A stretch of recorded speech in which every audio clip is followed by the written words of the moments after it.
प्रारभा भाई।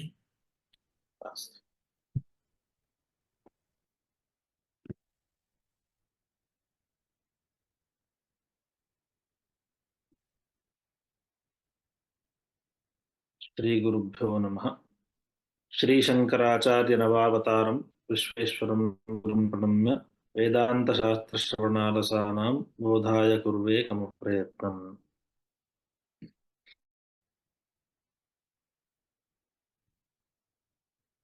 साक्षी प्रमाश्रयभूतः प्रमाता एव साक्षी न, अपितु तदतिरिक्तः तस्यापि भासकः स च चित् प्रतिबिम्ब चित् प्रतिबिम्बरूपः इत्युक्तम्। तत्र चितः नीरूपस्य प्रतिबिम्बादिकं कथम् इत्यादि प्रश्नाः उत्थापिताः। तस्य उत्तरमुक्त्वा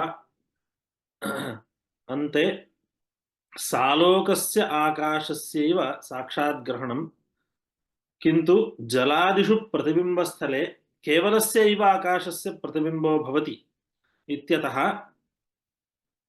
यत्र चाक्षुषं बिम्बं तत्रैव रूपसापेक्षता वर्तते इत्येतद् उपस्थाप्य ह्यः पाठः परिसमाप्तः आसीत्। अधुना उत्तरत्र उच्यते। कोऽपि प्रश्नः प्रायः नास्ति इति मत्वा न प्रेषितः, अतः नास्ति इति मत्वा अग्रे गम्यते। तथापि अस्तु, चाक्षुषबिम्बस्य प्रतिबिम्बग्रहणे रूपसापेक्षता वर्तते इति युक्तमेव स्यात्, तथापि आत्मा प्रतिबिम्बते इत्यत्र किं प्रमाणम् इति पुनः प्रश्नः। तथापि आत्मनः प्रतिबिम्बे किं प्रमाणम् इति चेत् शृणु, अत्र प्रमाणनिरूपणं क्रियते। रूपं रूपं प्रतिरूपो बभूव तदस्य रूपं प्रतिचक्षणाय माया आभासेन जीवेशौ करोति इत्यादि श्रुतिः। अत्र श्रुतिः स्मृतिः युक्तयः अनन्तरं सूत्रं च अत्र उदाहरणत्वेन प्रमाणत्वेन निरूप्यते। रूपं रूपं प्रतिरूपो बभूव, रूपं रूपं प्रति प्रतिरूपः प्रतिबिम्बरूपः बभूव इत्यतः इति तत्र श्रुतौ उक्तमस्ति। प्रतिरूपपदेन प्रतिबिम्बात्मकता तस्य स्पष्टतया एव उच्यमाना वर्तते। अत्र रूप्यते इति रूपम्, अतः ग्राह्यम् इति तत्र अर्थः भवितुमर्हति। व्यवहारयोग्यम् इत्यर्थः। रूप्यते इति रूपं, तत्र यच्च व्यवहारयोग्यं तत्र सर्वत्रापि प्रतिबिम्बतया आत्मा चित् आत्मा भासते, प्रतिरूपो भवति, प्रतिबिम्बात्मको भवति। एवं तदस्य रूपं प्रतिचक्षणाय, अस्य रूपं प्रतिचक्षणाय, प्रतिचक्षणा पदेन अत्र अहम् इत्यादि व्यवहारो गृह्यते। अस्य रूपं व्यवहाराय प्रतिबिम्बते, अस्य रूपं नाम आत्मनः यद् रूपं तद् व्यवहारयोग्यतापत्यर्थं प्रतिबिम्बं भवति इति। पुनश्च माया आभासेन जीवेशौ करोति इति वर्तते। माया अविद्या उपाधिः, आभासेन आभास ग्रहणेन जीवेशौ करोति, शुद्धं चैतन्यं तस्य प्रतिबिम्बग्रहणं कृत्वा बिम्बस्थानीयम् ईश्वरं प्रतिबिम्बस्थानीयं जीवं च करोति माया इत्येवं शुद्धस्यैव एकस्यैव चैतन्यस्य स्वस्मिन् प्रतिबिम्बग्रहणद्वारा जीवत्व ईश्वरत्व व्यवहारं सम्पादयति माया। अतः माया आभासेन स्वस्मिन् स्वरूपग्रहणेन प्रतिबिम्बग्रहणेन जीवेशौ करोति इत्यादि श्रुतयः आत्मनः प्रतिबिम्बसत्त्वे प्रमाणं भवन्ति। एकधा बहुधा चैव दृश्यते जलचन्द्रवत्, एक एव तु भूतात्मा भूते भूते व्यवस्थितः, एकधा बहुधा चैव दृश्यते जल इति स्मृतिः।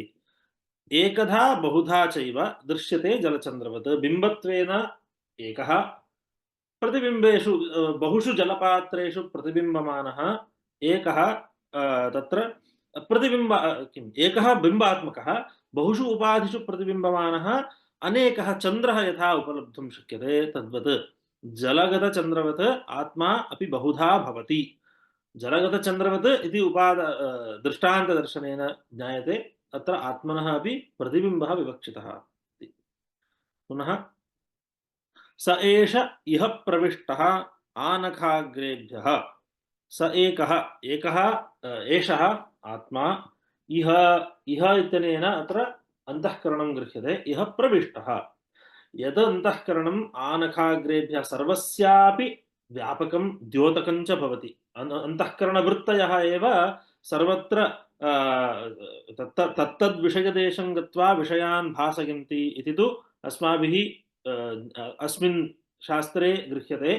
तथा च आनखाग्रेभ्यः सर्वस्यापि भासकस्य भासकं यत् अन्तःकरणं तस्मिन् इह एषः प्रविष्टः।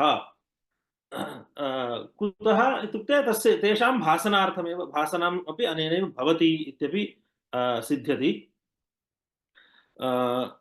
पुनश्च स एतमेव सीमानं विदार्य एतया द्वारा प्रापद्यत। एतमेव सीमानं विदार्य एतया द्वारा प्रापद्यत। तत्र शरीर अनुप्रवेशः यः उच्यते, तत्र शरीरम् उपाधित्वेन स्वीकुर्मश्चेत् तस्मिन् एतया द्वारा प्रापद्यत, प्राप्तिर्भवति। प्राप्तिः कीदृशी प्राप्तिः? पूर्वम् अप्राप्तस्य कस्यचित् नूतनतया प्राप्तिः इत्युच्यते चेत् आत्मनः अपि परिच्छिन्नत्वापत्तिः। अतः अत्र प्राप्तिः उच्यमानाया प्रतिबिम्बात्मकप्राप्तिरेव। अस्मिन् उपाधौ शरीरादि संघातरूपे उपाधौ आत्मा प्रविशति इति। पुनश्च अग्रे तत्सृष्ट्वा तदेवानुप्राविशत् इत्यत्रापि समानः विचारः द्रष्टुं शक्यते। तत्सृष्ट्वा देहादि संघातं सृष्ट्वा तदेव अनुप्राविशत्, अथवा जगत् सृष्ट्वा तत्र अनुप्राविशत्। अनुप्रवेशकालेपि अत्यन्तम् अविद्यमानस्य कस्यचित् नूतनतया प्रवेशः उच्यते इति तु नास्ति। अतः अनुप्रवेशपदं प्रयुक्तम्। एवञ्च सृष्टिम् अनु इत्युक्ते झटिति तत् क्षणे एव तस्य प्रवेशोऽपि जातः। यतः सः पूर्वमेव तत्र विद्यमानः। इदानीम् उपाधेः सृष्टौ सत्यां तस्मिन् प्रतिबिम्बमानोऽपि भवति इति प्रतिबिम्ब ग्रहणार्थम् एतत् सर्वं तत्र श्रुतयः स्मृतयश्च दर्शिताः। एवम् अत्र साक्षात् अत्र प्रतिबिम्बं गृह्णाति इति तु नोक्तम्। एतया द्वारा प्रापद्यत इति वा तदेव अनुप्राविशत् इति वा स्थले, अथवा आनखाग्रेभ्यः इति स्थले वा साक्षात् प्रतिबिम्बं भवति आत्मा इति दृष्टान्त पुरस्सरं प्रतिबिम्बत्वं नोक्तं। किन्तु अत्र श्रुतौ यो अर्थः निरूपितः तस्य उपपत्तिः तदैव भवति यदा आत्मनः तत्र प्रतिबिम्बितत्वम् अङ्गीक्रियते। इदं श्रुतार्थापत्तिः इति वयं वदामः। एवम् अर्थापत्तिप्रमाणं श्रुतिमाश्रित्य या अर्थापत्तिः क्रियते श्रुत्यर्थ उपपादनाय, सा अर्थापत्तिः अत्र श्रुतार्थापत्तिः। एवम् अत्र श्रुतार्थापत्तिरपि आत्मनः प्रतिबिम्बसत्त्वे प्रमाणं भवति। पुनश्च आभास एव च। आत्मनः जीवः परमात्मनः आभास एव, जलसूर्यवद् आभास एव। यथा जले वस्तुतः सूर्यो नास्ति किन्तु सूर्यः भात्येव, सः सूर्यस्य आभासमात्रं। तद्वत् जीवः आत्मनः शुद्धस्य परमात्मनः आभास एव इति तत्र सूत्रमपि द्वितीयाध्याये सूत्रम्। पुनश्च अत एव चोपमा सूर्यकादिवत् इति तत्रापि साक्षादेव आत्मनः जीवरूपेण प्रतिबिम्बत्वं भवति इत्यत एव सूर्यकादिवत् इति उपमा प्रदर्शिता इति साक्षात् सूत्रेणैव अस्य ग्रहणमपि कृतमस्ति। एवं तत्र प्रमाणानि वेदान्तेषु दृश्यन्ते एव। कस्मिन् अंशे प्रमाणानि दृश्यन्ते? आत्मनः प्रतिबिम्बमस्ति इत्यत्र प्रमाणानि दृश्यन्ते। तस्य च प्रतिबिम्बस्य सत्यत्वं प्रतिबिम्बात्मकत्वं जीवः अथवा आत्मनः प्रतिबिम्बं भवति इत्यत्र कोऽपि संशयो नास्ति। प्रतिबिम्बितं यत् प्रतिबिम्बः यः वर्तते सः प्रतिबिम्बः इदानीं सत्यं वा मिथ्या वा इत्यत्र वादिनां भेदः मतभेदः वर्तते। तत्र प्रतिबिम्बवादिनः वदन्ति यत् इदं स्वरूपं यत् प्रतिबिम्बितं स्वरूपम् इदं सत्यमेव इति एतैः निरूप्यते प्रतिबिम्बवादिनः विवरणकाराः। पुनश्च अस्मिन्नेव मते वार्तिककाराः ये आभासवादिनः ते तु वदन्ति प्रतिबिम्बं भवति किन्तु तत्तु मिथ्या इति तेषां निरूपणमस्ति। तत्र स्वरूपे तु कोऽपि विवादो नास्ति, प्रतिबिम्बात्मकत्वे तु कोऽपि विवादो नास्ति इति सः अन्यः विचारः। अतः वदति मिथ्यात्वमेव इत्याभासवादिनः, स्वरूपे तु न विवादः, न विवाद एव इति अन्यदेतत्। अचेतन विलक्षणत्वं तु श्रुतिसिद्धम् अनुभवसिद्धञ्च। अयम् अचेतनात्मकस्तु न। प्रभाकरमते तु अयम् अचेतनात्मकः भवति, प्रमा आश्रयः भवति, न तु परमात्मकः। तर्हि परमाश्रयः इत्युक्ते अचेतनात्मकत्वम् अस्य इति यदुक्तं तत्तु नैव सम्भवति, यतः अचेतनविलक्षणत्वं श्रुतिसिद्धम्। अत्र योऽयं विज्ञानमयः प्राणेषु इति अग्रे श्रुतिरुदाह्रियते।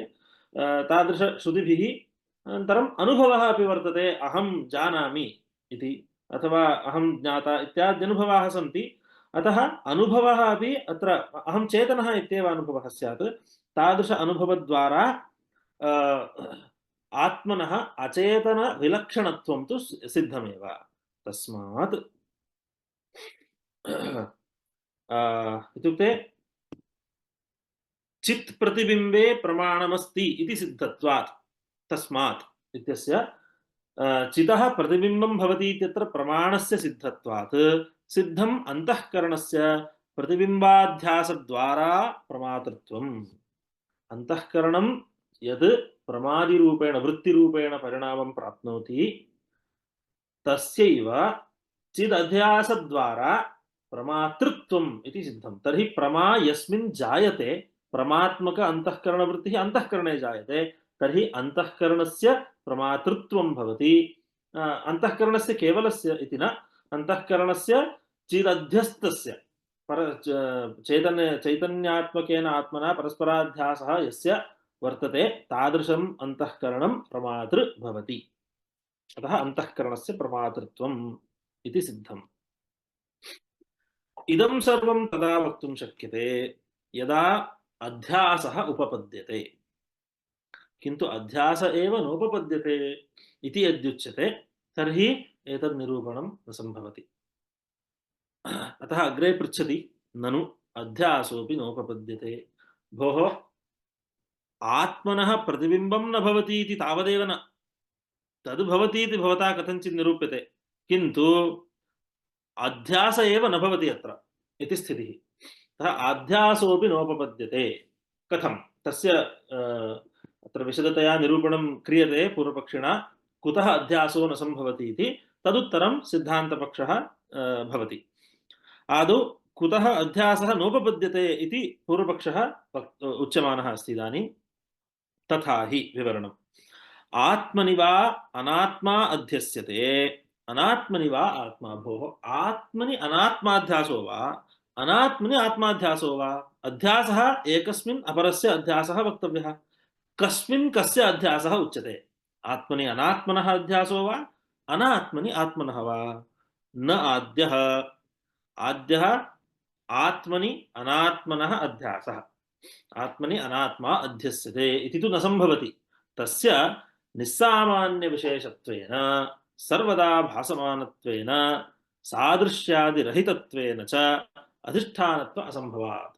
आत्मनः, तस्य आत्मनः आत्मनि अनात्मा अध्यस्यते इति उच्यते चेत् आत्मा अधिष्ठानम्, आत्मरूपे अधिष्ठाने अनात्मा आरोप्यते इति खलु वक्तव्यम्।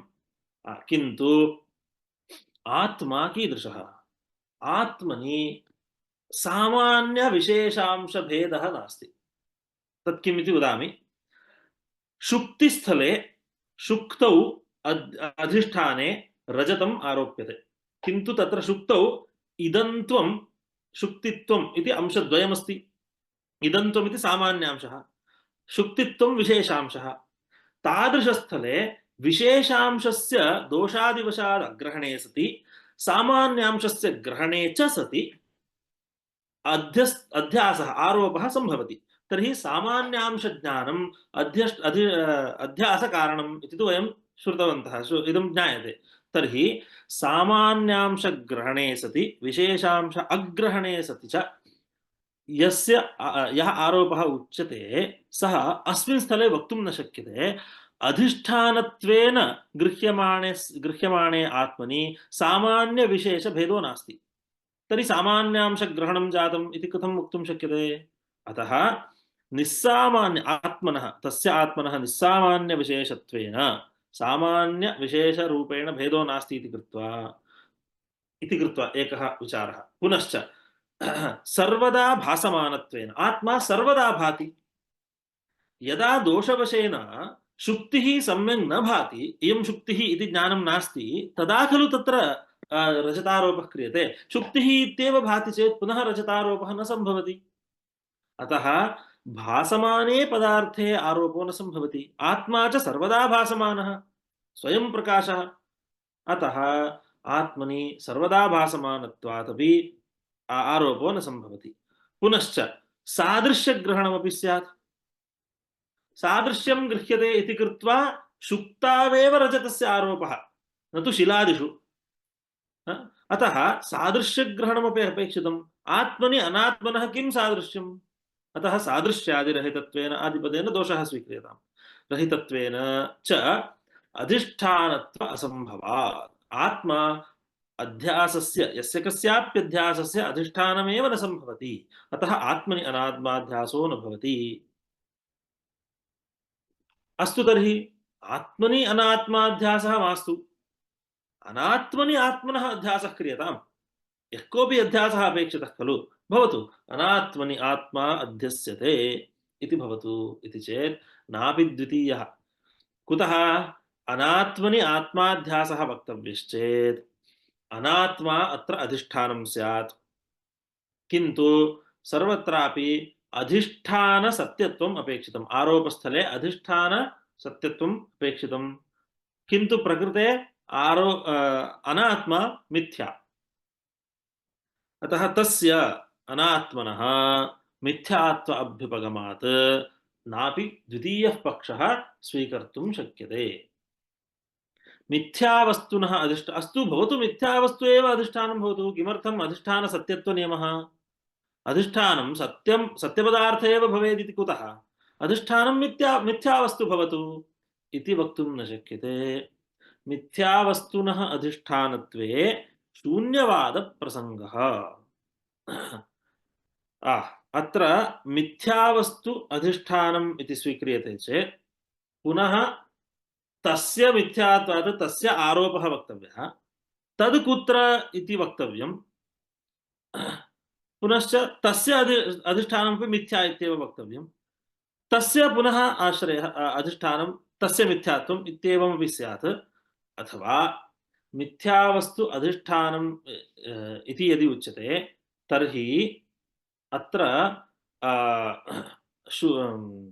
सर्वम् अन्ततो गत्वा सर्वस्यापि यस्य कस्यापि आश्रयस्य अथवा अधिष्ठानस्य अन्ततो गत्वा मिथ्यात्वमेव सिद्ध्यति इति कृत्वा पुनः शून्यवादः एव प्रसज्यते इत्यापत्तिः। अन्ततो गत्वा किमपि आत्मापि अध्यस्यमानः, अनात्मापि मिथ्याभूतः, तस्य कुत्रचित् अधिष्ठानत्व स्वीक्रियमाणे अधिष्ठानम् अस्ति इति स्वीक्रियमाणे तस्यापि मिथ्यात्वम् इति अन्ततो गत्वा शून्यवादः प्रसज्यते इति स्थितिः। तस्य अस्तु तर्हि सत्यत्वे अस्तु तर्हि अधिष्ठानम् अनात्मा, सः मिथ्या इति स्वीक्रियते चेत् अधिष्ठानम् अनात्मा सत्यं मिथ्या इति स्वीक्रियते चेत् शून्यवादो भवति खलु। तर्हि मास्तु अधिष्ठानभूतः अनात्मा सत्यात्मकः इत्युच्यते चेत् तस्य च सत्यत्वे तदनिवृत्तेः सत्यपदार्थः न बाध्यते अथवा न निवर्तते। तर्हि निवृत्त्यभावे अनिर्मोक्ष प्रसंगश्च। अनिर्मोक्षः कुतः? आत्मा यस्मिन् अधिष्ठाने अध्यस्यते स तदधिष्ठानं तु नित्यं सत्यत्वात्। तर्हि आत्मानात्मनोः यः अध्यासः तस्य बाधकं किमस्ति? इदं तु केनापि न बाधयितुं शक्यते सत्यत्वात्। अतः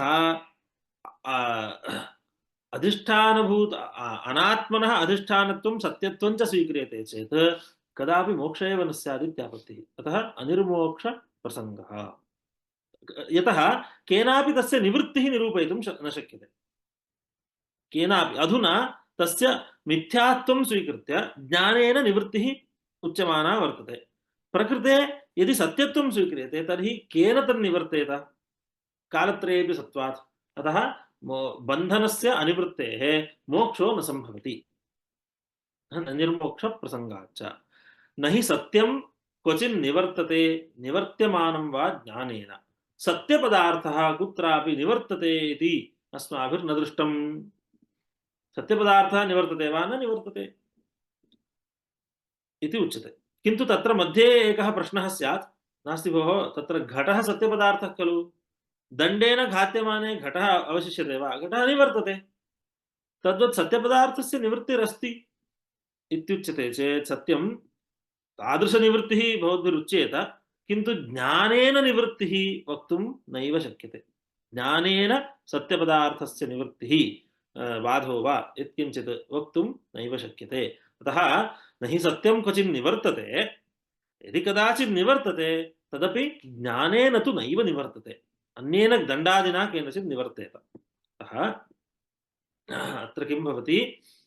आत्मानात्मनोः अध्यासः न उपपद्यते। सत्यं खलु? अत्र पुनश्च श्रुतयः अपि वदन्ति। किं वदन्ति? श्रुतयः आत्मा अत्र आत्मा नित्यः, हृदयग्रन्थिः इत्यादयस्तु भिद्यन्ते इत्यादिकं श्रुतिभिः निरूप्यते। तर्हि अनात्मनः सत्यत्वं कथञ्चिदपि अङ्गीकर्तुं न शक्यते। तर्हि मिथ्यात्वमेव स्वीकर्तव्यं। मिथ्यात्वे स्वीक्रियमाणे शून्यवादप्रसङ्गः। अतः अनात्मनि आत्मनः अध्यासोऽपि न सम्भवति इत्यत्रैव श्रुतयः उदाह्रियन्ते। श्रुतिभिः अनात्मनः मिथ्यात्वं निरूप्यते इत्येव पूर्वपक्षी स्वीकरोति, किन्तु तथा स्वीकृत्य अध्यासः नोपपद्यते इति उपपादनं करोति। श्रुतयश्च भिद्यते हृदयग्रन्थिः छिद्यन्ते सर्वसंशयाः क्षीयन्ते चास्य कर्माणि तस्मिन् दृष्टे परावरे। भिद्यते हृदयग्रन्थिः। अत्र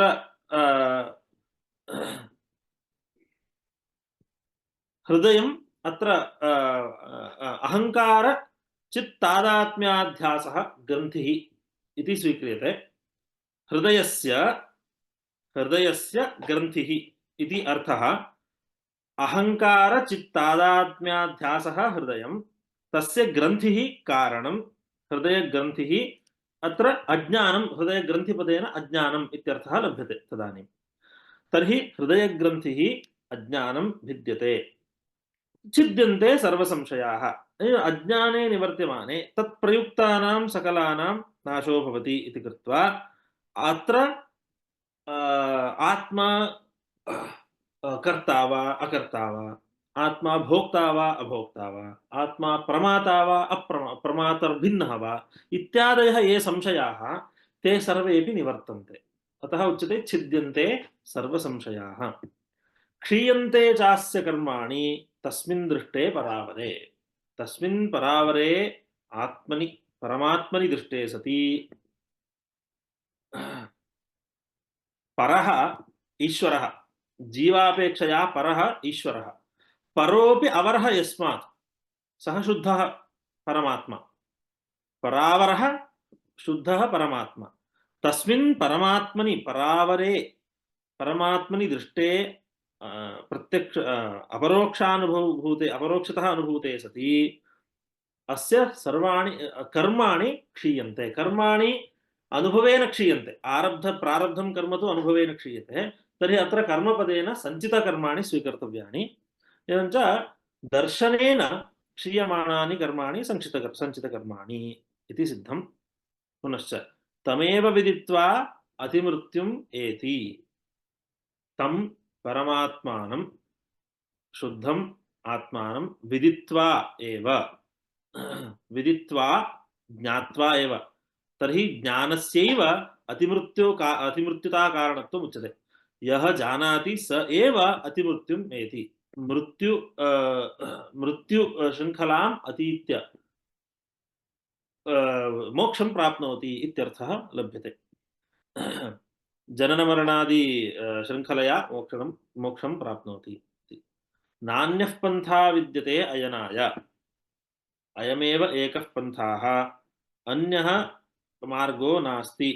तर्हि अन्यः पन्थाः नाम ज्ञानभिन्नं किञ्चित् उपाय भिन्नः कश्चन उपायः अत्र नास्ति, मोक्षमार्गे नास्ति इति नान्यः पन्था विद्यते अयनाय इत्युक्तम्।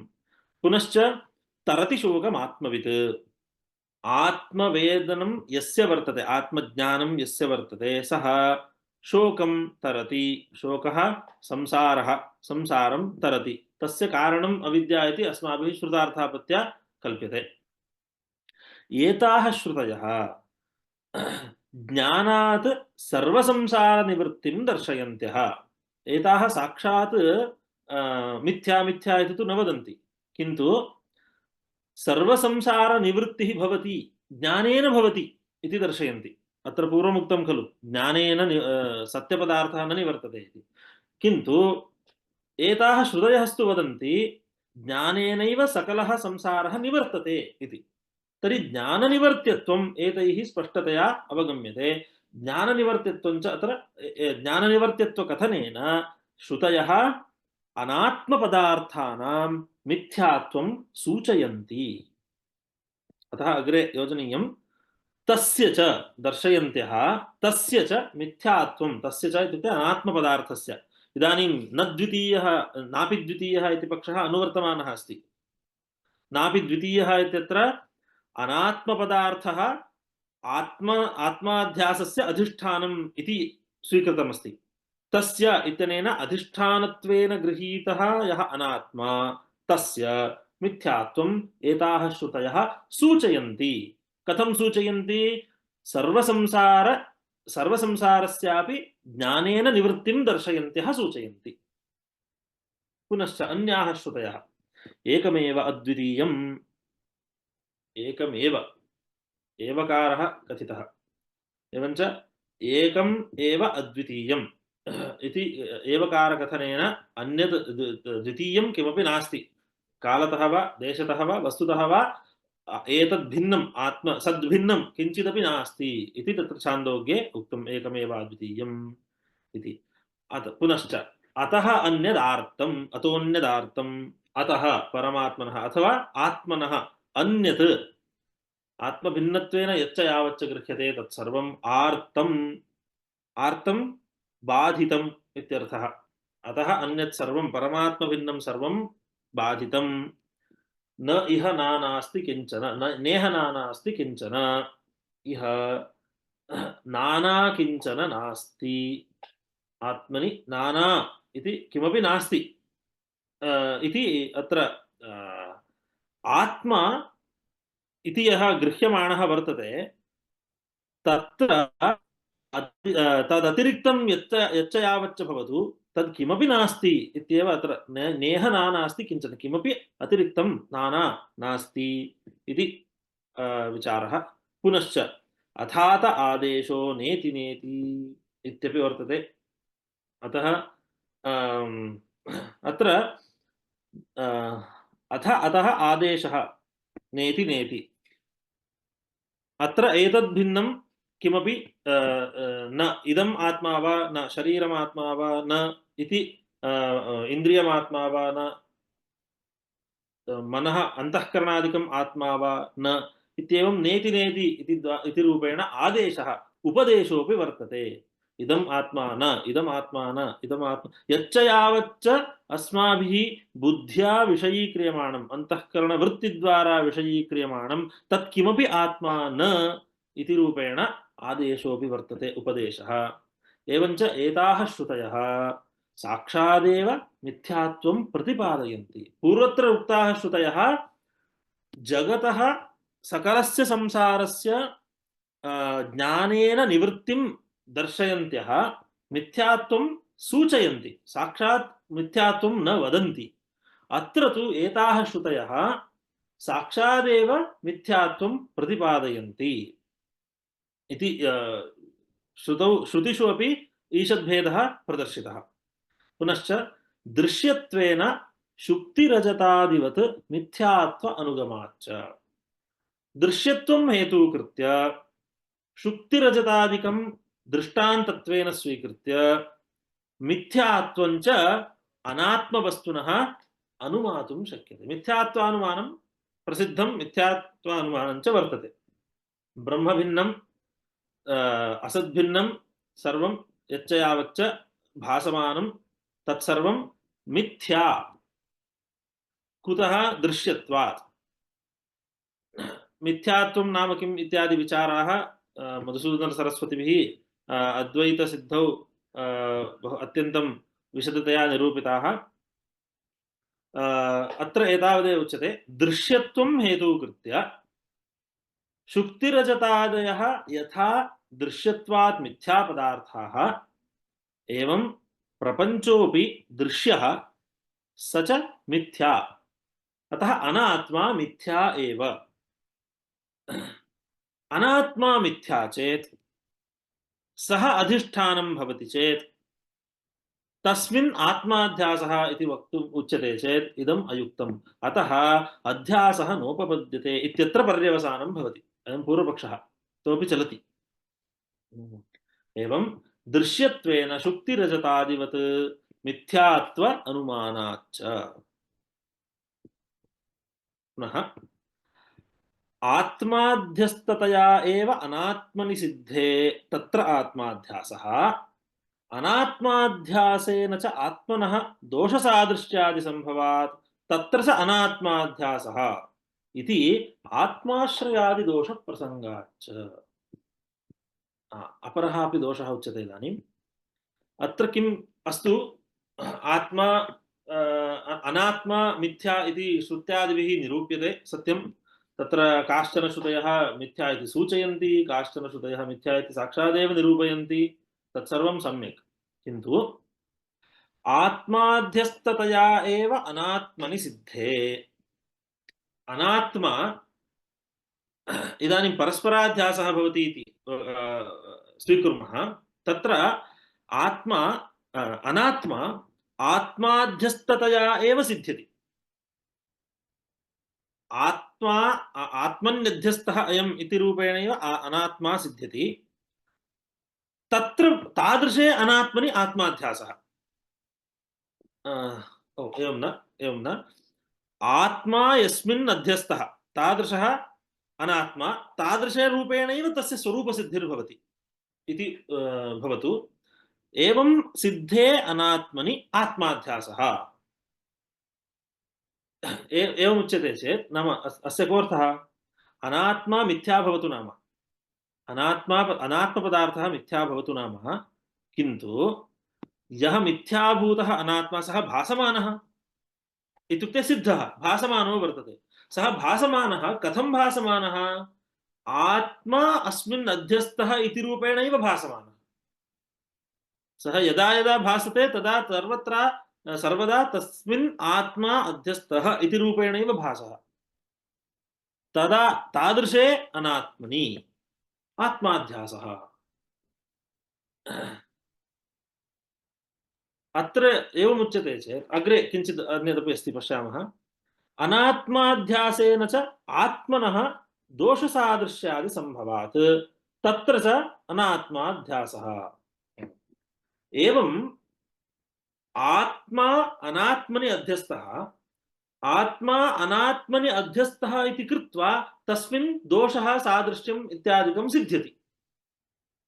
इदानीं अधिष्ठान सामान्यांश ग्रहणं भवेत् अधिष्ठान विशेषांशस्य दोषेण प्रतिबन्धः स्यात् तदानीं तत्र सादृश्यग्रहणे सति कञ्चित् आरोप्यते यथा शुक्तिस्थले शुक्तिरूप विशेषांशः दोषेण प्रतिबध्यते इदम् इति सामान्यांशमात्रं भाति तच्च यदा भासमानं तदा रजतसादृश्यमपि तत्र गृह्यते चाकचिक्यादयः दोषाः सादृश्यं च तत्र भवन्ति एवं सादृश्यग्रहणात् तस्मिन् रजतस्य आरोपो भवति सादृश्यग्रहणे सत्येव रजतसंस्कारसमुद्बोधो भवति अतः रजतस्य आरोपः कर्तुं शक्यते एवञ्च सादृश्यदर्शनमपि अपेक्षितं दोषस्यापि विशेषांशप्रतिबन्धकतया दोषस्यापि अपेक्षा वर्तते तदुभयम् अत्र नास्ति इति पूर्वत्र उक्तमासीत् आत्मनि एतदुभयमपि नास्ति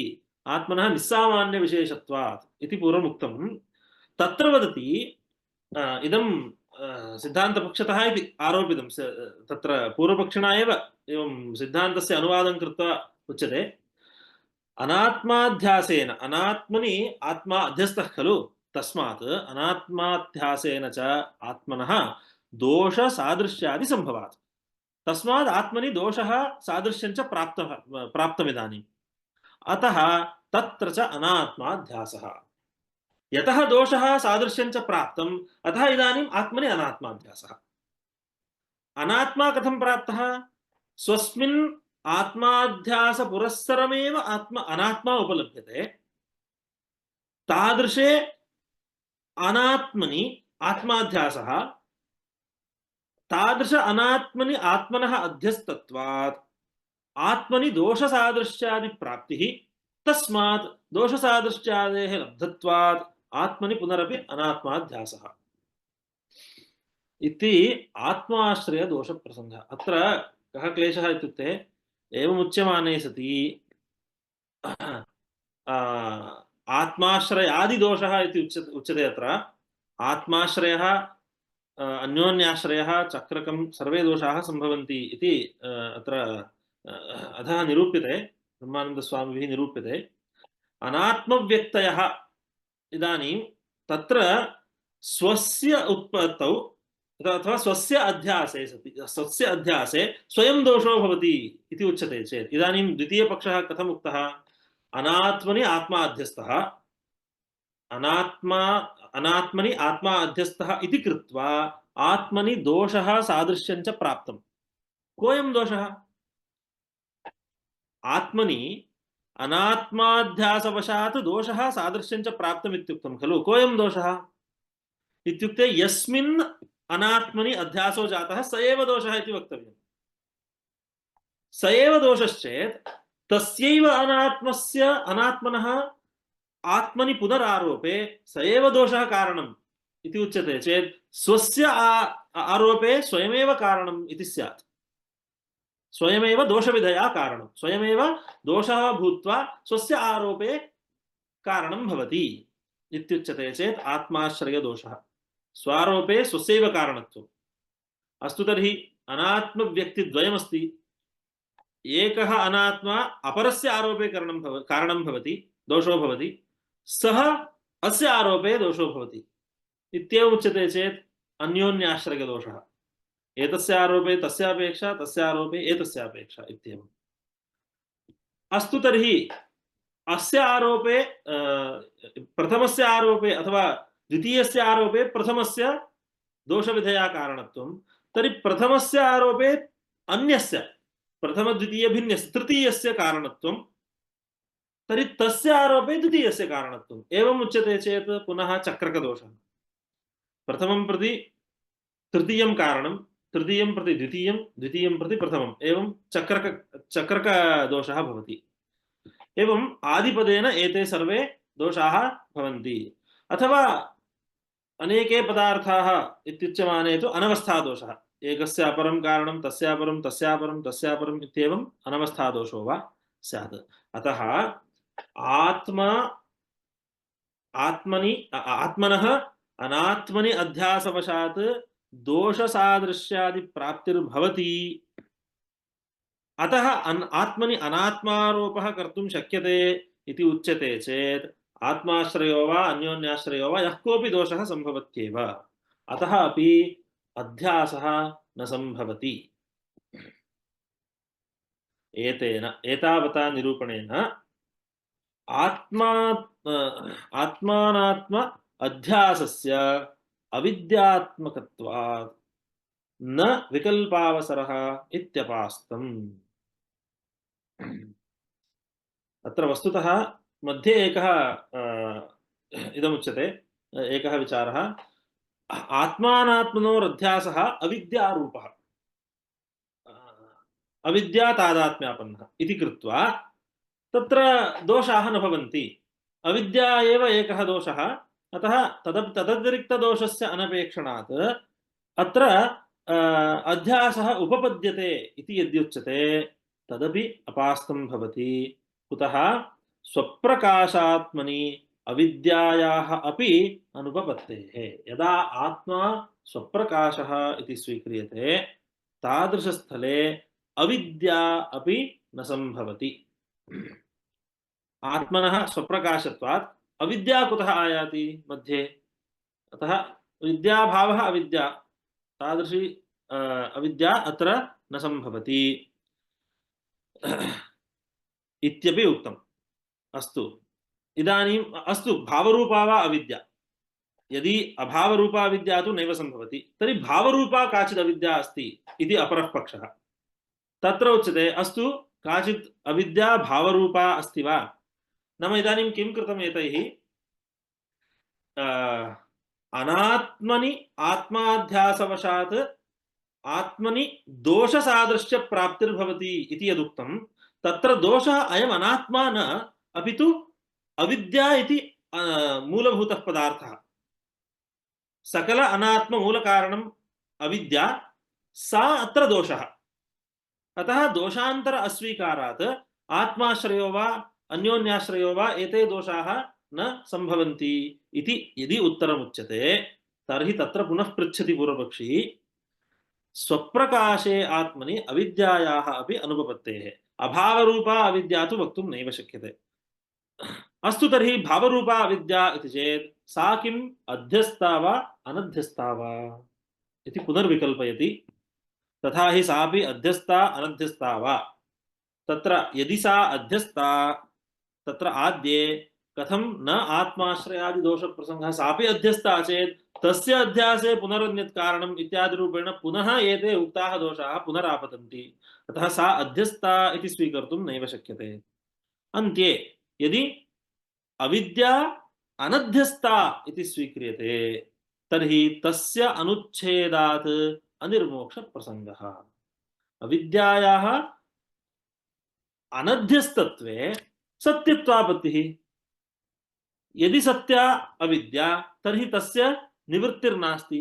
निवृत्तिभावे पुनः मोक्षाभाव प्रसंगः इति पूर्वोक्तदोषाः अन्यतरः कश्चन दोषः भवत्य अन्यतमः कश्चन दोषः भवत्येव इति। सर्वस्य अध्यासमूलत्वे पुनश्च सर्वमपि आत्मभिन्नं सर्वमपि अध्यास मूलकमेव, अध्यासादेव अनुभूयते इति सर्वस्य अध्यासमूलत्वे भ्रमप्रमादि व्यवस्था च न स्यात्। इदानीं प्रमापि अध्यासादेव जायते, भ्रमोपि अध्यासादेव जायते इति स्थितौ भ्रमः कः प्रमा का इति व्यवस्था एव नोपपद्येत। एकस्यैव आत्मनः, पुनश्च एकस्यैव आत्मनः प्रमाण प्रमेय प्रमिति प्रमातृरूपता च विरुद्धा। इदानीं यदा सर्वमध्यस्थमित्युच्यते, तर्हि एकः एव एकस्मिन्नेव आत्मनि प्रमातापि अध्यस्तः, प्रमाणमप्यध्यस्तं, प्रमेयमप्यध्यस्तम् इति सकलतादात्म्यम् आत्मन्येव वक्तव्यं भवति। अतः एकस्यैव आत्मनः प्रमाण प्रमेय प्रमिति प्रमातृरूपता च विरुद्धा भवति। अविरोधाभ्युपगमेव सौगतमतापत्तिः। अत्र पुनश्च यदि तत्र विरोधो नास्ति,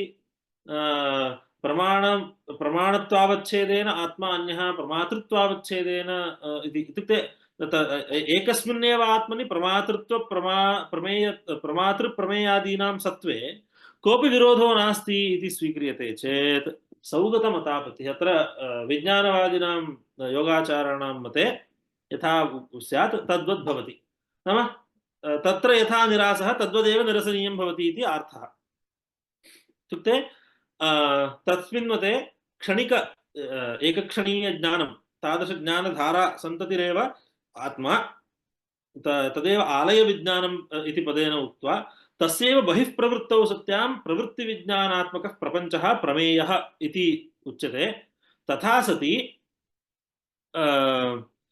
सर्वं विज्ञानात्मकम् इत्येव उक्तं भवति तद्वदेव अत्रापि स्यात् प्रमाण प्रमेय प्रमिति प्रमातॄणाम् एकस्मिन्नेव आत्मनि विद्यमानत्वे कोऽपि विरोधो नास्ति इति अविरोधः उच्यते चेत् एवं विज्ञानवादिनां मतापत्तिः अतः अन्ततो गत्वा इदं निरूप्यते यत् अतः आत्मानात्मनोः अध्यासः एव नोपपद्यते अध्यासो नोपपद्यते इति कृत्वा अन्तःकरणम् आत्माभेदेन अध्यस्तं सत् प्रमातृ भवति तस्य साक्षी आत्मा सः अन्यः इति यद् भवद्भिः निरूपितं तत्किमपि निरूपयितुं न शक्यते इत्याशयः भवतां समग्रं निरूपणम् अध्यासः सम्भवति इति स्वीकृत्यैव निरूपयितुं शक्यते अध्यासे निरस्यमाने तस्यापि भवतां समग्रनिरूपणस्य वैयर्थ्यमेव भवति अतः इदं नाम साक्षी यः सः परमाश्रयः एव साक्षी इति भवतु इति वक्तव्यम् इत्याशयः अत्रोच्यते इत्यनेन सिद्धान्तः आरभ्यते किञ्चित् सिद्धान्तमपि उक्त्वा अद्यतनपाठः समाप्यते अत्रोच्यते अहं मनुष्यः कर्ता भोक्ता इत्यादि प्रतीतिस्तावत् सर्वजनसिद्धा सर्वेषामपि एतादृशप्रतीतिरस्ति प्रतीतौ कोऽपि संशयो नास्ति कापि विप्रतिपत्तिर्नास्ति सा च प्रतीतिः न स्मृतिः अहं कर्ता इति स्मृतिः वा अहं मनुष्यः इति स्मृतिर्वा न स्मृतिः अपरोक्ष अवभासत्वात् भेद अग्रह पूर्वकत्वाच्च अपरोक्षतया भासमानत्वात् अहं मनुष्यः इत्यत्र स्मृतिः का अस्ति अनुभवः एव इदानीं जायमानः अनुभवः एव अतः अपरोक्षत्वात् स्मृतिर्न पुनश्च स्मृतिस्थले भेदग्रहणं भवति अहं ह्यः तत्र आसम् इत्युक्ते उच्यमाने सति तत्र देशकालादयः अनेके भेदाः तत्र गृह्यमाणाः सन्ति तादृशभेदपूर्वकः व्यवहारः अत्र नास्ति भेद अग्रहणेनैव व्यवहारः अहं मनुष्यः अहं करोमि अहं गच्छामि अहं पठामि लिखामि इत्यादयः व्यवहाराः भेद अग्रहपुरस्सरम् एव भवन्ति अतः न स्मृतिः नापि प्रमा अस्तु तर्हि अहंकर्ता भोक्ता इति प्रमा वा स्मृतिर्न तर्हि अनुभवः अनुभवः प्रमात्मकानुभवो वा इत्युक्ते नापि प्रमा श्रुतियुक्तिबाधितत्वात् श्रुतिभिः युक्तिभिः अस्य प्रमात्वं बाधितमस्ति अत्र इदानीं श्रुतयः युक्तयश्च निरूप्यन्ते तथा च श्रुतयः योऽयं विज्ञानमयः प्राणेषु हृद्यन्तर्ज्योतिः पुरुषः यो अयं विज्ञानमयः ज्योतिः पुरुषः विज्ञानमयः पुरुषः प्राणेषु हृदि अंतर्ज्योतिः पुरुषः नाम अत्र विज्ञानतादात्म्यापन्नः इत्यर्थः विज्ञानमयः पुरुषः इत्युक्ते विज्ञान पदेन यद् गृह्यते तत्र पञ्चकोशव्यवस्थायां प्राणमयः मनोमयः विज्ञानमयः इति सः विज्ञानमयः इत्यनेन विज्ञानं बुद्धिः तत्र तादात्म्यम् आपन्नः पुरुषः प्राणेषु अंतर्ज्योतिः पुरुषः हृदि अंतर्ज्योतिः पुरुषः प्राणपदेन इन्द्रियाणि गृह्यन्ते हृत्पदेन मनः गृह्यते विज्ञानपदेन बुद्धिर्गृह्यते एवं हृदि अंतर्ज्योतिः पुरुषः इति स्वीकृतं तत्र अंतर्ज्योतिः पुरुषः इति पदं प्रयुक्तम् अन्तः इत्यनेन जन्यज्ञानम् इति यद्वर्तते तद् बहिर्ज्योतिः जन्यत्वात्।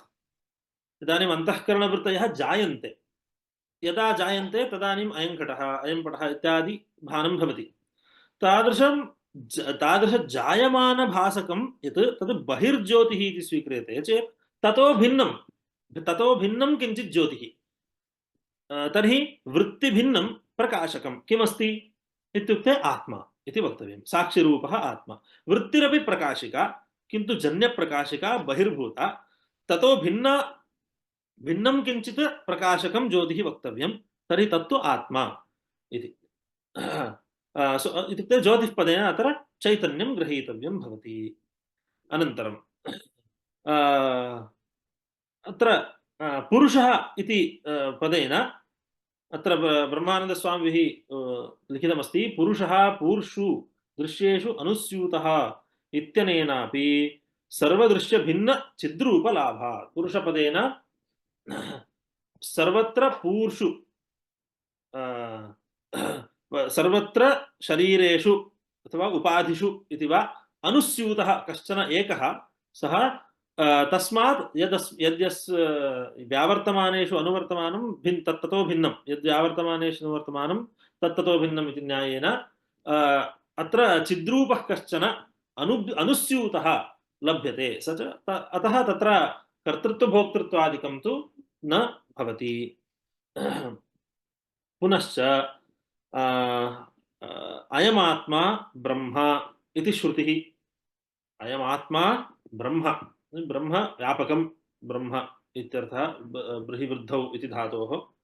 अनन्तरं सत्यं ज्ञानम् अनन्तं ब्रह्म, सत्यं ज्ञानम् अनन्तं ब्रह्म इति सामानाधिकरण्यप्रयोगः वर्तते। तैत्तिरीयश्रुतिः इयम्। अत्र विशिष्टव्याख्यानं सर्वं तत्र वर्तते। वयं तु सामान्यतः अत्र दृष्ट्वा गच्छामः। अतः अनेकाः श्रुतयः अत्र उदाहृताः, अर्थज्ञानं भवितुमर्हति। अत्र सत्यं ब्रह्म, ज्ञानं ब्रह्म, अनन्तं ब्रह्म इति सत्यात्मकता, सद्रूपता इत्यर्थः। ज्ञानपदेन चैतन्यात्मकता, अनन्तपदेन सुखात्मकता, आनन्दात्मकता च ब्रह्मणः अत्र उक्तं भवति। पुनश्च विज्ञानमानन्दं ब्रह्म इति, अत्र विज्ञानं ब्रह्म, आनन्दं ब्रह्म इति, अत्रापि आनन्दो ब्रह्म इत्यर्थः। विज्ञानं चैतन्यम्, आनन्दं आनन्दः सुखात्मकः, सुखात्मकं ब्रह्म इति तत्रापि सामानाधिकरण्यप्रयोगः दृश्यते। पुनश्च य आत्मा अपहतपाप्मा इत्युक्तम्। अपहतपाप्मत्वं नाम सर्वोऽपि कर्माशयः, पाप्मपदेन कर्माशयः गृह्यताम्। सर्वोऽपि कर्माशयः यस्मात् अपहतः, अपहतः पाप्मा, यस्मात् सः अपहतपाप्मा नाम सकल कर्मादि धर्मरहितः निर्धर्मकः अयम् आत्मा इति। य आत्मा अपहतपाप्मा इति। पुनश्च यत् साक्षात् अपरोक्षात् ब्रह्म इति। यत् साक्षात् अपरोक्षम्, अपरोक्षात् इत्यस्य अपरोक्षम् इति विभक्तिपरिणामः द्रष्टव्यः। एवम् अपरोक्षं ब्रह्म नाम साक्षात् अपरोक्षम् इति कथनेन प्रमाणव्यापारं विनैव यदपरोक्षं तादृशं ब्रह्म, सः तु आत्मा एव भवति। प्रमाणव्यापारं विना प्रत्यक्षं किं स्यात्?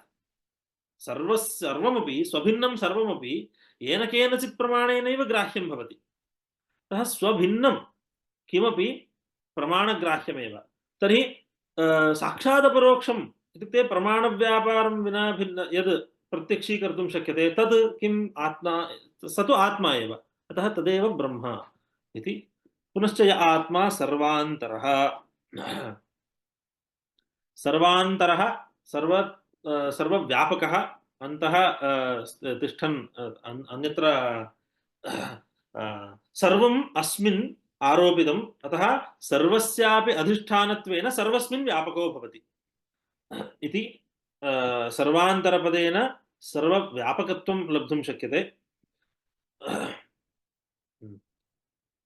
अन्तस्तिष्ठन् यमयति इत्यत्र अन्तर्यामि ब्राह्मणेपि इदं लब्धुं शक्यते। पुनश्च यो अशनाया विपासे शोकं मोहं जरां मृत्युम् अत्येति अत्र अशनाया पिपासे इति कथनेन प्राणस्य धर्माः उक्ताः। शोकमोहौ शोकः मोहः इत्यनेन मनोधर्माः, जरा मृत्युः इति शरीरधर्माः, एते केऽपि धर्माः अस्मिन् न सन्ति इति उच्यते। यो अशनाया पिपासे शोकं मोहं जरां मृत्युम् अत्येति इति इन्द्रियधर्मौ वा अंतःकरणधर्मौ वा अथवा शरीरधर्मौ वा अस्मिन् न स्तः इति अत्र उक्तं भवति। एताः श्रुतयः तत्र आत्मनः कर्तृत्वादि ज्ञानं यद्वर्तते तद् प्रमा न इति स्पष्टतया बोधयन्ति। एवं खलु। अग्रे अपि अस्ति। योशनाया विपासे शोकं मोहं जरां मृत्युमत्येति स यत्तत्र किञ्चित् पश्यति अनन्वागतस्तेन भवति। अत्र तत्र इति पदं प्रयुक्तं। सः तत्र यत्किञ्चित् पश्यति। तत्र इत्युक्ते जाग्रदवस्थायां वा स्वप्नावस्थायां वा यत्किञ्चित् पश्यति, यच्च यावच्च सः जानाति पश्यति, तेन स्वदृष्टेन अनन्वागतो भवति। अनन्वागतः इत्युक्ते तेन असंसृष्टः एव तिष्ठति सः। दृष्ट इत्युक्ते अस्माकं वेदान्तिनां मते प्रत्यक्षत्व प्रयोजकं कश्चन पदार्थः विषयः कदा प्रत्यक्षो भवति इत्युक्ते यदा सः प्रमातृ अभिन्नो भवति, नाम प्रमातरि तादात्म्येन भवति, तदानीमेव तस्य प्रमातुः कृते सः विषयः प्रत्यक्षः इति व्यवस्था वर्तते। तर्हि अयं जाग्रत्काले बहून् विषयान् पश्यति, तर्हि तत्तत् तादात्म्यं प्राप्नोति। स्वप्नेऽपि स्वतादात्म्येनैव सर्वे पदार्थाः उत्पद्यन्ते। अतः यच्च यावच्च पश्यति तत्सर्वम् अस्मिन् तादात्म्यसम्बन्धेन एव लब्धम् इति तु स्पष्टमेव। किन्तु तथापि तेन अनन्वागतो भवति, तेन संसृष्टो न भवति सः। यः संसर्गो जातः सः केवलं ज्ञानप्रयोजकः तात्कालिकः संसर्गः। ज्ञानं यदा समाप्तं तदा संसर्गोऽपि नष्टः। अतः तत्र अनन्वागतः तिष्ठति भवति इत्युक्तम्। पुनश्च साक्षात् पदतः उच्यते असंगो हि अयं पुरुषः आत्मा असंगः। अस्मिन् कोऽपि संगो नास्ति, कोऽपि सम्बन्धो न भवति, सम्बन्धसामान्यं न भवति अस्मिन् इत्युच्यते। अतः असंगः इत्यादि पदकथनात् आत्मनि कर्तृत्व भोक्तृत्वादि धर्माः न संभवन्ति। अतः अहं मनुष्यः कर्ता भोक्ता इत्यादयः अनुभवाः प्रमा स्मृतिस्तु न इत्युक्तम् अनुभवः एव, किन्तु सः अनुभवः परमात्मकानुभवः भवितुं नार्हति श्रुतिविरोधात् उच्यते। इत्याद्याः अकर्तृभोक्तृ परमानंद ब्रह्मरूपताम् आत्मनः दर्शयन्ति। आत्मा कर्तृभोक्तृ भिन्नः परमानंद ब्रह्मरूपः इति बोधयन्ति। समयः जातः। युक्तयः सन्ति, अनेकाः युक्तयः सन्ति। इदानीं प्रायः क्लिष्टं स्यात्। समापयामि वा? युक्तिः उक्त्वा आचार्य निरूपयामि वा स्थगनीयं वा? निरूपयन्तु। श्रुतयः अत्र उक्तं श्रुतियुक्तिबाधितत्वात् इति। बाधकश्रुतयः उक्ताः। इदानीं बाधकयुक्तयः उच्यन्ते। अहं कर्ता भोक्ता इत्याद्यनुभवः प्रमाण इति बाधकयुक्तयः उच्यन्ते। विकारिणः परिच्छिन्नत्वेन, यः विकारी सः परिच्छिन्नः, कालेन वा देशेन वा परिच्छिन्नः भवत्येव इति कृत्वा अनात्मत्व आपत्तेः। कर्तृत्वं भोक्तृत्वं च नित्यं न, तत्तत्कालीनं तत्तत्काले जायमानं।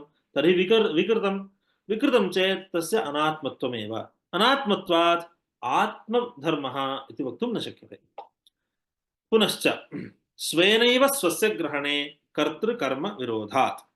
इदानीं प्रमाता इति स्वीक्रियते चेत् अत्र इदानीं स्वेनैव स्वस्य ग्रहणम्, इदानीं स्वेनैव स्वयं आत्मना एव स्वस्य, इदानीं कर्तृत्वादिकं कुत्र अस्ति? कर्तृत्वादिकम् आत्मनि अस्ति। आत्मन्यस्ति चेत् आत्मनि तादात्म्यसम्बन्धेनैव भवितुम् अर्हति, अन्यः सम्बन्धः निराकृतः। समवायादिसम्बन्धाः निराकृताः। तर्हि तादात्म्यं नाम अभेदसम्बन्ध एव। तर्हि स्वयम् आत्मा स्वम् एव कर्तृत्वादिकं गृह्णाति इति स्वयमेव स्वेनैव स्वस्य ग्रहणे कर्तृकर्मविरोधात्। दृग्दृश्यसम्बन्धानुपपत्तेः भेदेन अभेदेन वा धर्मधर्मिभाव अनुपपत्तेश्च। अत्र इदानीं किमुच्यते, सामान्य इदानीं अवच्छेदकभेदेन गृह्यताम्। प्रमातृत्वेन रूपेण आत्मा अन्यः, नाम इदानीं अहङ्कर्ता इति ज्ञातृत्वेन रूपेण अन्यः, ज्ञेयत्वेन रूपेण अन्यः इति स्वीकृत्य उच्यताम्। एवं व्यवस्था कर्तुं शक्यते खलु।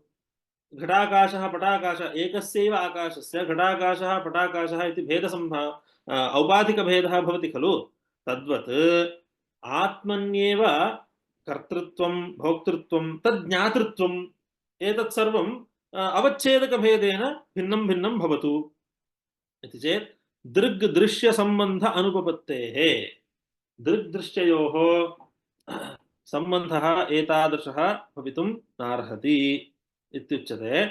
नाम अत्र किं जातं, विषयत्वं विषयित्वम् अनयोः, विषयः विषयी।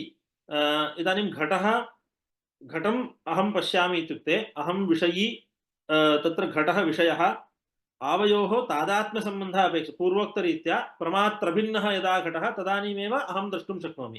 तर्हि घटस्य मयि तादात्म्यं वर्तते, तादात्म्यस्य अनुयोगी भवति विषयः, प्रतियोगी विषयी भवति। एवं स्थितौ कर्तृत्वादिविशिष्टरूपेण विषयः, शुद्धरूपेण स एव आत्मा विषयी इति दृग्दृश्ययोः सम्बन्धः भवतु इति यद्युक्तं तत् न सम्भवति। यतः आत्मनि विषयः सर्वोऽपि मिथ्या इति कथनेन निर्धर्मकत्वम् उक्तं भवति। यदि भेदेन निरूपणं कर्तव्यं तर्हि ग्राह्यः यः सः शुद्धः इति स्वीकर्तव्यं भवति। यथा अहं कर्ता इति ग्रहणकाले कर्तृत्वेन रूपेण अहं विषयः, आत्मा विषयः, स्वेन रूपेण विषयी, प्रकाशात्मकत्वात् स्वयं विषयी इति वक्तव्यं। तर्हि स्वेन रूपेण विषयी इति स्वीक्रियते चेत् तदानीं तस्य निर्धर्मकत्वं यद् श्रुत्या निरूपितं तस्य निर्धर्मकत्वस्य बाधो भवति। अतः दृग्दृश्ययोः एतादृशसम्बन्धः अत्र वक्तुं नैव शक्यते। अस्तु, अनन्तरं भेदेन अभेदेन वा इत्युक्ते इदानीम् एवं दृग्दृश्ययोः सम्बन्धः वक्तव्यश्चेत् तादात्म्येन सम्बन्धो वक्तव्यो वा अन्येन वा इति चिन्त्यमाने तादात्म्येन वा अन्येन वा केनापि रूपेण अनयोः सम्बन्धः वक्तुं न शक्यते। अतः उक्तं भेदेन अभेदेन वा। अत्र भेदेन अभेदेन इत्यत्र अभेदपदेन तादात्म्यं गृह्यताम्, भेदपदेन तादात्म्यभिन्नसम्बन्धः इति गृह्यताम्। केनापि वा सम्बन्धेन धर्मधर्मिभावः निरूपयितुं न शक्यते शुद्धत्वाद् आत्मनः निर्धर्मकत्वं श्रुत्या उपदिष्टमस्ति। अतः श्रुतिविरोधात्।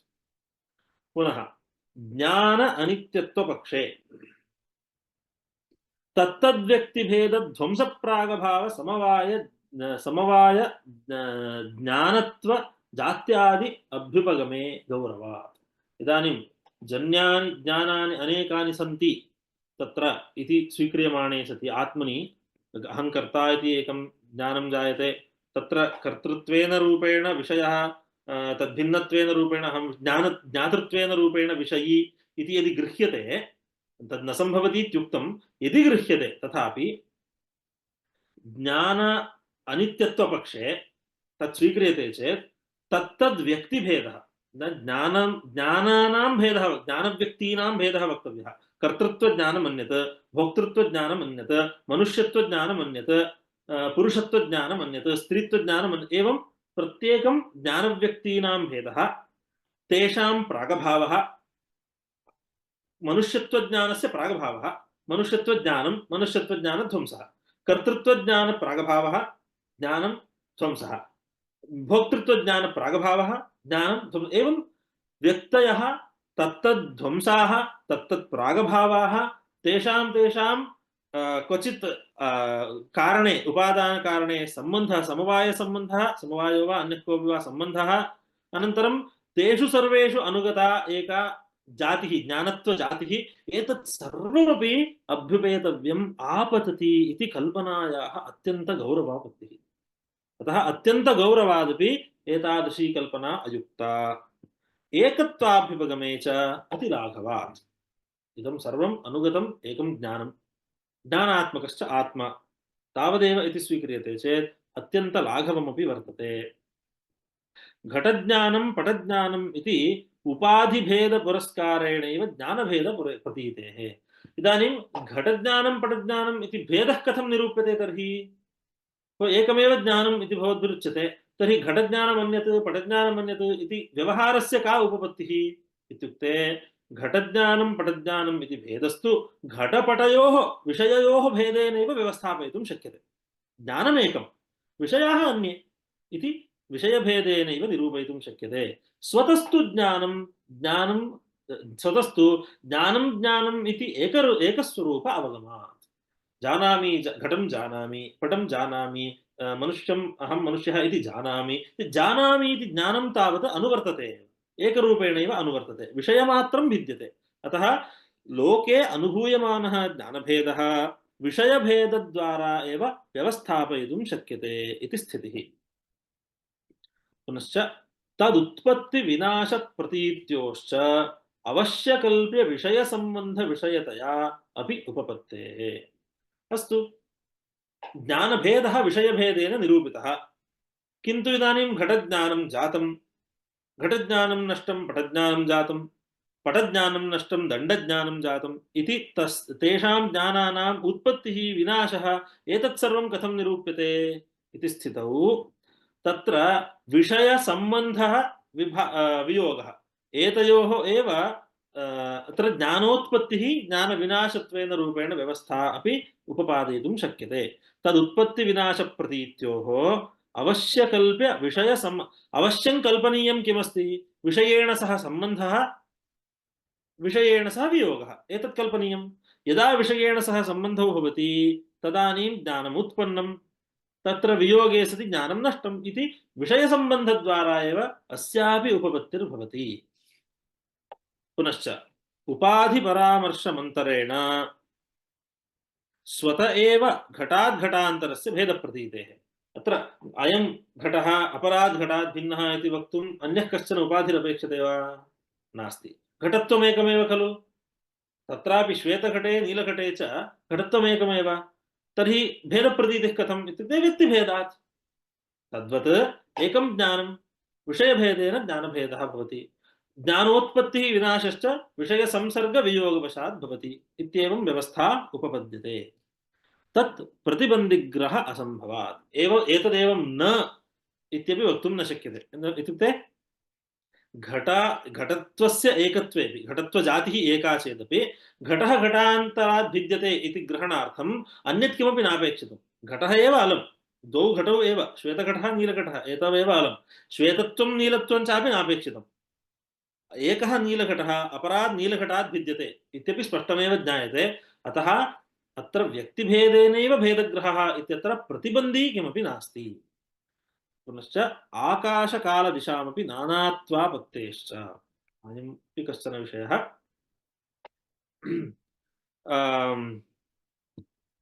घटाकाशः पटाकाशः इत्यादि विचाराः इत्यादि भेदप्रतीतिरस्ति एकस्मिन्नेव घटे यदि एतस्य भेदेन घटाकाशः पटाकाशः इति प्रतीतिभेदेन ज्ञानभेदः वक्तव्यः तर्हि आकाशभेदोऽपि वक्तव्यः आपतति अहं कर्ता भोक्ता इत्यनेन ज्ञानभेदः वक्तव्यश्चेत् घटाकाशः पटाकाशः इति प्रतीत्या आकाशोऽपि भिन्नः भिन्नः पूर्वम् एवमासीत् अधुना एवं नास्ति श्वः अन्यथा भविष्यति इति भेदेन कालोऽपि अनेकः इति वक्तव्यं भवति दक्षिणदिग्भागे एकमस्ति भवनमस्ति वामदिग्भागे वृक्षः अस्ति इति व्यवहारवशात् दिशामपि अनेकत्वं वक्तव्यमापतति एतत् सर्वं नाङ्गीक्रियते एतस्य सर्वस्य कापि व्यवस्था का वर्तते इत्युक्ते उपाधिभेदेन भेदः इत्येव व्यवस्था। सैव व्यवस्था ज्ञानस्थलेपि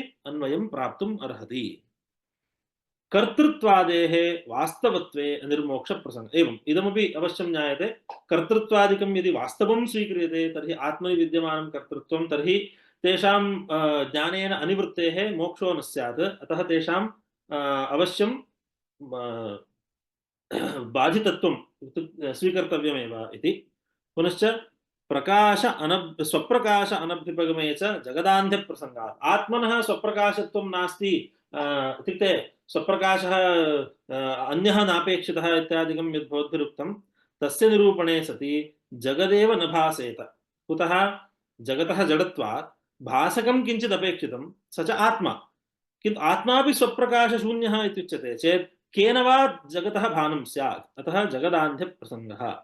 पुनः स्वस्य विषये प्रीत्यर्थं किमपि कारणं नापेक्षितं। परमप्रेमास्पदः आत्मा इत्युक्तं।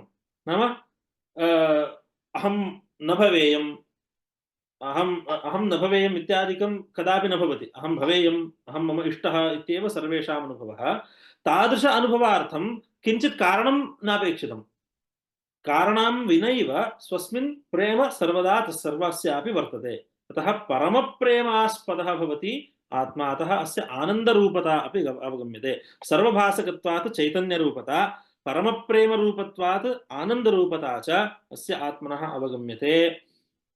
अतः अस्मिन् अहं मनुष्यः कर्ता भोक्ता इत्यादयः अनुभवाः परमात्मक अनुभवाः इति वक्तुं न शक्यते इत्यत्र सर्वं युक्तयः अपि प्रदर्श्यमानाः। निर्धर्मक नित्यस्वप्रकाश सुखात्मकः एव आत्मा युक्तिवशात् पूर्वोक्तयुक्तिभ्यः एतादृशः एव आत्मा इति सिद्ध्यति इति युक्तीनामपि प्रदर्शनं कृतम्। तस्मात् परिशेषात् भ्रान्तिरियम् इति स्थिते तत्कारणमपि योग्यं किञ्चित् कल्पनीयम्। अस्तु। एवञ्च अहङ्कर्ता भोक्ता इत्यादयः अनुभवाः स्मृतिर्न अनुभवः एव, किन्तु प्रमात्मक अनुभवो न इति स्थिते अन्ततो गत्वा भ्रमात्मक अनुभवः एव इति व्यवस्था स्वयं सिद्ध्यति। एवं स्थिते सति तादृश भ्रमस्य कारणमपि योग्यं किञ्चित् कल्पनीयम् इति स्थितिः भवतु। अग्रे इतोपि केचन विचाराः भवन्ति। एते प्रायः अग्रिमपाठेषु स्वीकर्तुं योग्याः इति मत्वा अधिकः कालः स्वीकृतः, तदर्थं किञ्चित् क्षन्तव्यः इत्यपि उक्त्वा अद्यतनपाठं समापयामि। श्रीशङ्कराचार्यनवावतारं विश्वेश्वरं विश्वगुरुं प्रणम्य वेदान्तशास्त्रश्रवणालसानां बोधाय कुर्वे कमपि प्रयत्नम्।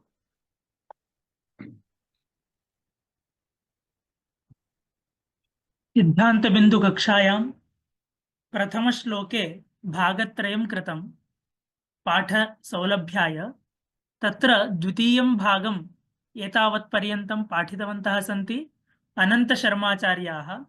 तेभ्यः हार्दाः धन्यवादाः निवेद्यन्ते। एवं अग्रे रघ्वाचार्याः कक्षाम् अनुवर्तयन्ति। प्रथमश्लोके तृतीयं भागम् के काश्चन सूचनाः वर्तन्ते। इतः परं वर्कशीट् अपि प्रदीयते। वर्कशीट् अपि इतः परं वयं पूरयामः समये समये। अनन्तरं वेदविज्ञानशोधसंस्थानपक्षतः मासे एकदा शास्त्रसंसत् इति आयोज्यते। भिन्न भिन्न शास्त्रेषु आयोज्यते। अस्यां शास्त्रसंसदि गणितस्य विषये विचारः क्रियते। तत्र ये इच्छुकाः सन्ति ते अत्र भागं ग्रहीतुं शक्नुवन्ति। तस्य लिंक अनन्तरं तस्य डीटेल्स् इत्यादिकं तत्र ग्रुप् मध्ये स्थापितं वर्तते। दृष्ट्वा फेब्रवरी 1 दिनाङ्के सा संसद् वर्तते। सर्वेपि वयम् इच्छुकाः तत्र भागं ग्रहीतुं शक्नुमः इति एका सूचना। एवं अद्यतनकक्षां समापयामः। एकक्षणम्। ओम्। समयाभावात् अधुना प्रश्नाः न स्वीक्रियन्ते, किन्तु यदि सन्ति अवश्यं तत्र प्रेष्यन्तां, तस्य उत्तरमपि अहं मेसेज् रूपेण दास्यामि। अपि च एतावता अस्य विशिष्टस्य ग्रन्थस्य अद्वैतसिद्धिकाराणां अयं विशिष्टः ग्रन्थः, तस्य ग्रन्थस्य व्याख्यानाय अवसरं दत्तवद्भ्यः सर्वेभ्योऽपि वेदविज्ञानशोधसंस्थानस्य गुरुकुलस्य च अधिकारिणः ये च यावन्तश्च अत्र सन्ति तेषां सर्वेषामपि मत्पक्षतः हार्दान् धन्यवादान् समर्पयितुम् इच्छामि। महान्तः धन्यवादाः। आम्। समाप्यते।